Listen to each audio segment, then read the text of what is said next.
वालेकुम। Welcome to Ijaz talks. ये दुनिया अल्लाह ने बनाई है। अल्लाह ही इस दुनिया का खालिक है, मालिक है। अल्लाह जो चाहता है वो हो जाता है। कल तक जो लोग एक नवाबी ज़िंदगी बसर कर रहे थे, आज वो लोग इस हालत में हैं कि आपको बता नहीं सकते। मेरे साथ एक बहन, एक मजबूर बहन, एक बेबस बहन मौजूद हैं। तो एक मजबूरी की हालत में मीडिया पे आई हैं। मीडिया पे आना एक बहुत ही मुश्किल काम है।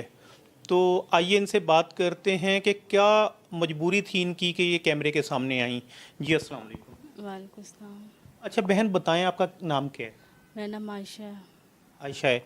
तो बहन बताएं कि क्या वजह बनी आपको कि आपने हमें कॉल की, आपने हमें अपने पास बुलाया और आप मीडिया पे आई?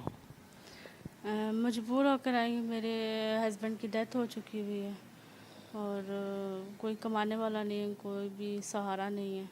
तो एक बेटा है और एक भाई है, नबीना मेरे साथ होते हैं। तो कभी किसी बहन भाई के घर, कभी किसी बहन भाई के घर। तो मजबूरी में आई हूँ, चाहती हूँ कि लोग मेरी मदद करें। तो कितना अरसा पहले मियाँ की डेथ हुई है? 10 माह हो गए हैं। 10 माह। क्या हुआ था उनको? हार्ट अटैक से डेथ हुई थी उनकी। हार्ट अटैक से। तो मियाँ क्या करते थे? स्टोर था उनका, तो कहाँ पे? बेल्जियम में।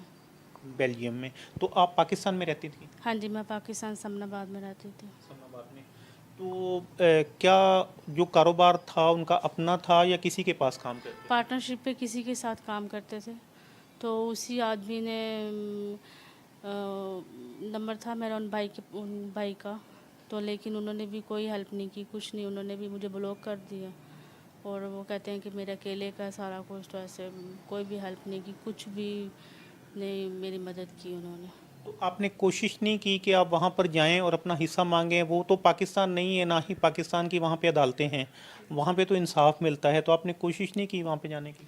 नहीं, मैंने कोशिश में कैसे कोशिश कर सकती, पहले तो मेरी इद्दत चल रही थी। उसके बाद जब इद्दत ख़त्म हुई तो हालात इतने बुरे हो गए थे। तो फिर बहन भाई के घर चलेगी, बहन भाई ले गई। अब बहन भाई ही वो कहते हैं कि तुम जाओ, तुम्हारी वजह से हमारे घर में लड़ाइयाँ डर रही हैं। कभी कुछ 3 अफराद हैं हम, तो महंगाई भी इतनी है। तो कभी एक बहन के घर चले जाते हैं, कभी किसी के घर चले जाते हैं, कभी किसी के घर। बस ऐसे ही 5-6 माह गुजर गए हैं। तो आपके पास गुजर बसर करने के लिए बिल्कुल भी पैसे नहीं हैं? नहीं है, कुछ भी नहीं है। घर के लिया हुआ था मैंने लीज़ पर, तो उसकी इंस्टॉलमेंट देती थी मैं हर माह। जब से हस्बैंड की डेथ हुई है वो भी नहीं दे रहे। वो भी नहीं दे तो रही। तो अच्छा बताएं कि बेटा आपका छोटा है? हाँ जी, बेटा मेरा छोटा है, 10 साल का है। 10 साल का है। तो बेटा स्कूल जाता है? पहले जाते थे, जब से शोहर की डेथ हुई है अब से नहीं जा रहे। तब से नहीं जा रहा। तो आप खुद पढ़ी लिखी नहीं है? मैंने मैट्रिक की हुई है।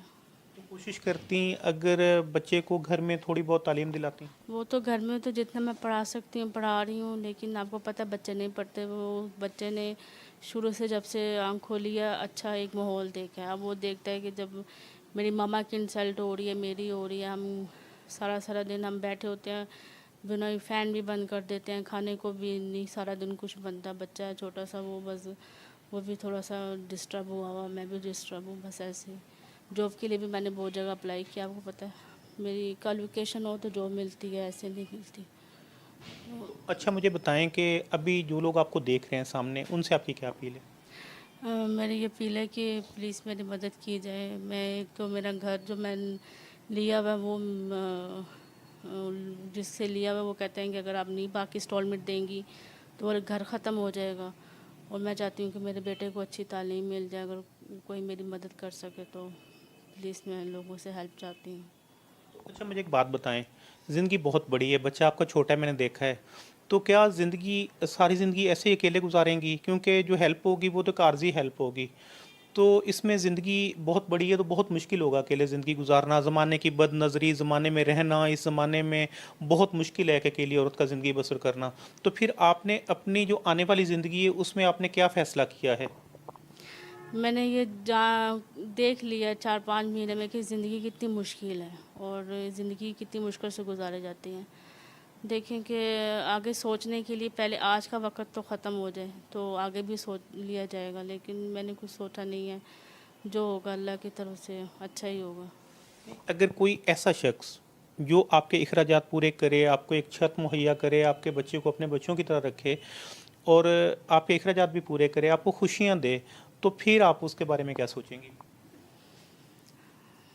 उम, देखिए मैंने इस बारे में सोचा नहीं है। जब अगर अल्लाह ताला ऐसा कोई ऑप्शन या ऐसा कुछ देगा तो उस वक़्त देखा जाएगा, जो फैमिली फ़ैसला करेगी। तो यानी अगर कोई अच्छा मिले तो आपका दिमागी तौर पे है फ़ैसला कि आप कर सकती हैं फिर? इसका देखिए मुझे इस चीज़ से मैं अभी इतनी वो श्योर नहीं हूँ कि क्योंकि बेटे का साथ है और भाई का भी साथ है नबीना का। अपने बहन भाई जब नहीं सपोर्ट कर सकते, कोई दूसरा तीसरा कौन सपोर्ट करता तो है। भाई बचपन से ही नाबीना है? हाँ जी, भाई बचपन से ही नबीना है। यानी आप 3 अफ़राद हैं जिनका आपके लिए।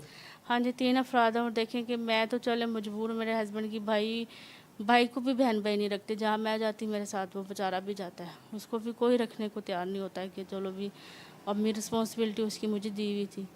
तो अब वो मेरे साथ ही, जहाँ मैं जाती हूँ मेरे साथ ही जाते हैं। तो अच्छा बताएं कि चलें ठीक है, आपके जो सास ससुर थे, देवर थे, उनसे आपका रिश्ता तो ख़त्म हो गया, लेकिन आपका जो बेटा था वो तो उनका अपना है ना, तो उन्होंने कभी नहीं चाहा कि उसको उसका हक दें या कुछ दें? नहीं जी, उन्होंने नहीं चाहा बल्कि मेरे सास ससुर का घर है, उसमें हिस्सा बनता है मेरा और मेरे बेटे का भी।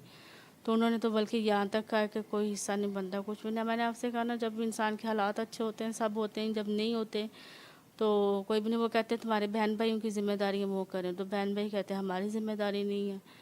तो पता नहीं अब ये किसकी ज़िम्मेदारी, मुझे तो खुद समझ नहीं आती कि बहुत मुश्किल लाइफ हो चुकी हुई है। नाजरीन, आपने बहन की बातें सुनी हैं। यकीन करें कि कभी कभी इंटरव्यू करते हुए इतना ज़्यादा दुख होता है ना कि इंसान सोच नहीं सकता। एक मासूम सा बेटा है, तो ये खुद बहना भी आप देख सकते हैं सामने स्क्रीन पर, आज मजबूरी की हालत में कैमरे के सामने आई हैं। बहुत ज़्यादा मुश्किल से इनसे बात नहीं हो पा रही। जो अल्फाज इनके ये अदा कर रही हैं ना, ये पता नहीं किस मुश्किल से बोल रही हैं। तो सामने स्क्रीन के ऊपर एक नंबर आया हुआ है जिस पे इनका जैज़ कैश अकाउंट बना है। मेरी आप तमाम से अपील है कि आप ज़्यादा से ज़्यादा इनकी मदद करें, तस्दीक और तहकीक करें, लेकिन इनकी मदद वो लोग इनको कॉल करें जो इनकी मदद करना चाहें। तंग ना कीजिएगा, ज़िंदगी पहले ही इनके लिए बहुत ज़्यादा मुश्किल दोहराए पे खड़ी है। इनका एक छोटा सा बेटा है, ये उसके लिए परेशान हैं। एक भाई नाबीना है, उसके लिए परेशान हैं। कोई फ़ैसला भी नहीं ले पा रही। मैंने कुछ सवाल इनसे ज़ाती ज़िंदगी के बारे में किए तो ये फ़ैसला नहीं ले पा रही। इनको समझ नहीं आ रही कि ये ज़िंदगी को किस रुख मोड़ें। तो मेरी आप तमाम से गुजारिश है कि इनकी ज़्यादा से ज़्यादा मदद करें।